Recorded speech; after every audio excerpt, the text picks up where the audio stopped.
Hello everyone, this is Christine Josty of Mail Something Pretty, and today I wanted to show you a fun club project that we did this week involving the sweet little panda.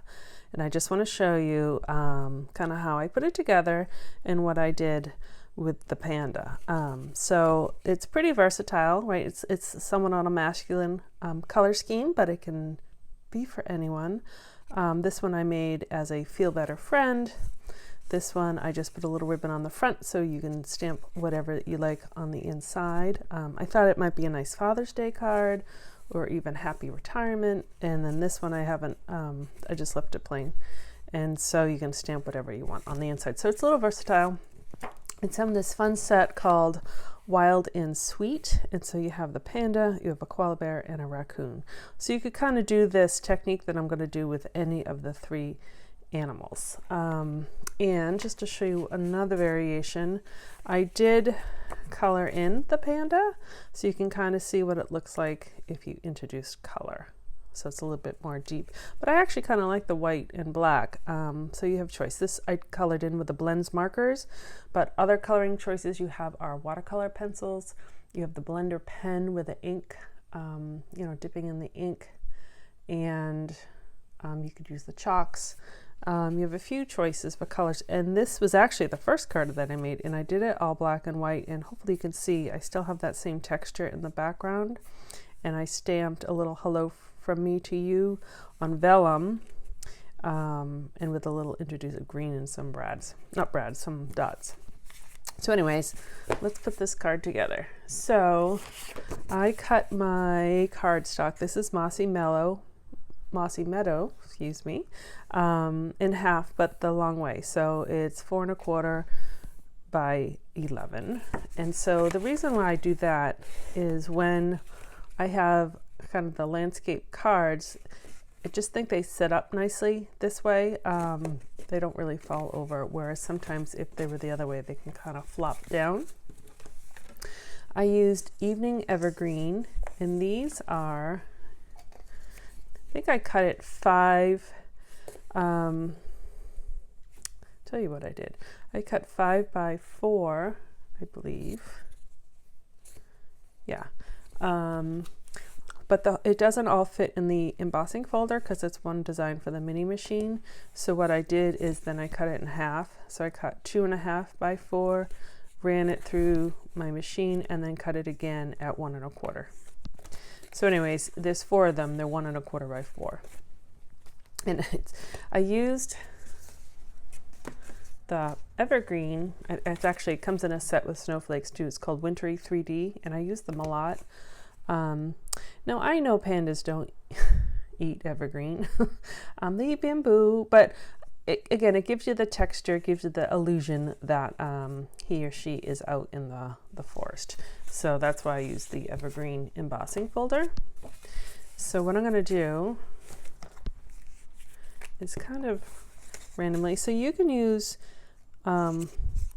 there's, the raised or the concave. I think I'm saying that right. Concave, convex. You can use either side. You can mix them up. I want them all to be the same, the raised. So now I'm going to flip them over to glue. You can have your pine go in all different directions. I'm not going to pay too much attention to the direction that they're going. Some of the branches will be heading down, some will be heading up. I'm just going to kind of put them on an angle. I'm going to overlap them a little bit, but have some space because I like these two colors, the Mossy Meadow and the Evening Evergreen together. And this one we'll just kind of put right there. And again, most of the panda is going to be on top. All right, so we'll let that dry. And I just took a piece of basic white and just cut it in 4s. So this is 5 1/2 by 4 1/4. So it's a 1/4 sheet, and it is a big stamp. It's big. So you can use this big block. This is the letter F, or you can use your Stamparatus. I'm using Memento. You can use StazOn black also, depending if you want to color. So if I wanted to color this in with my blends markers, then I would use the Memento black. If I wanted to use the blender pen plus the ink pad, you know, when you just pick up a little color, then I would use a StazOn. I would also use a StazOn black if I was using watercolor pencils, if you're going to introduce water to it. All right, so I'm just going to put that on the center. The benefit of the Stamparatus is if I didn't stamp it good, I could stamp it again, but I did good. So I'm going to just let that sit for a second and dry. I always seem to get ink on my fingers, and I don't have a chamois with me. All right, so what I'm going to do is I'm actually going to rip it. So here are some symbols. They're not all the same. They look kind of similar though, because it's ripping around the image. So I'm just going to take it. So I'm just lifting up. So the rip is all in one direction. And then this, my left thumb is kind of holding it in place, the right side. So I'm ripping right around the image. Now, if I actually didn't this time, but I've done it before, if I happen to have like a black line from the stamp, I would just rip right over it so it would disappear.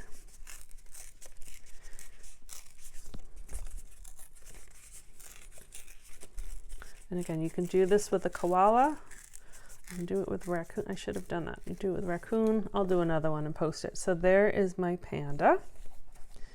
This one's a little bit smaller than some of my other ones. And I'm going to use dimensionals. I need to bring some big dimensionals up here. So I'm just going to cut. These are old paper pumpkin ones. So I'm just going to kind of cut the edges to make them more of a size of a dimensional.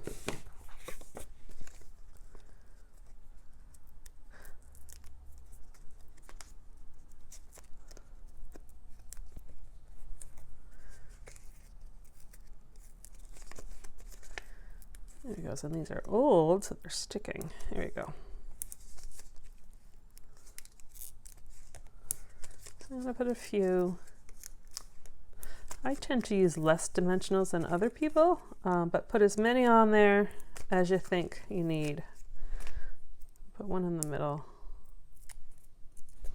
It is a big surface.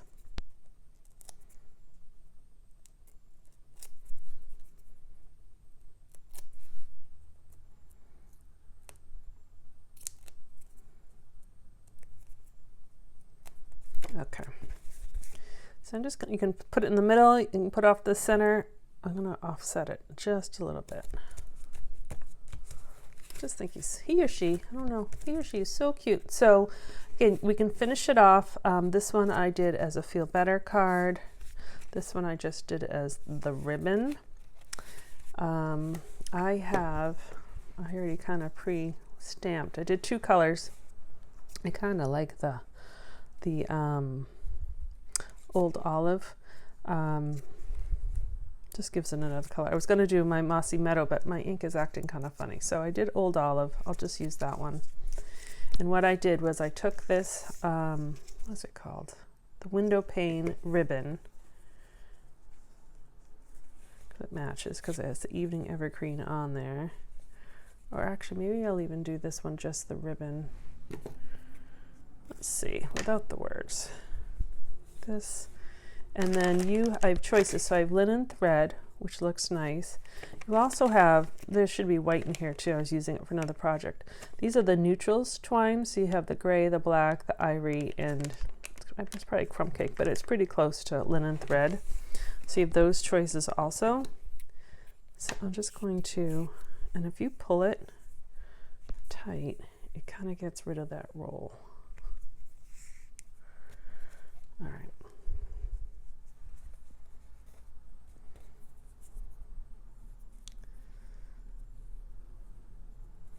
Just going to tie a bow.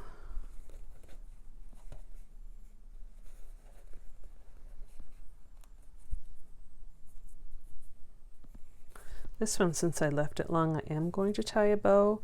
On my other one, I actually just left it as a knot, and I just kind of took the pieces apart just to give it a little frayed look.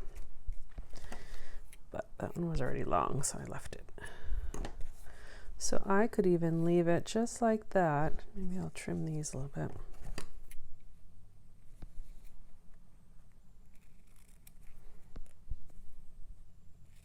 I think I'll just do that. And I'll put down some glue. You could use a glue dot or some glue.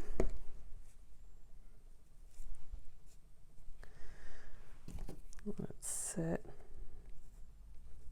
Now if I was going to use this, I would just use this with a dimensional on top. I would have left the strings a little bit longer. So you have a few options. All right, so there we go. There is our panda. Put all kind of the options here so you can see them all at once, and then if you wanted to color him or her in, you can see that way. So it's a fun little set. Again, you can play with the back colors, you can do a little different things, but I wanted to show you how I ripped around the panda just to give that texture. So really it's kind of on the simpler card, but I think it's pretty effective. So thank you very much for watching. I am Christine Josty of Mail Something Pretty. Have a wonderful day. Bye-bye.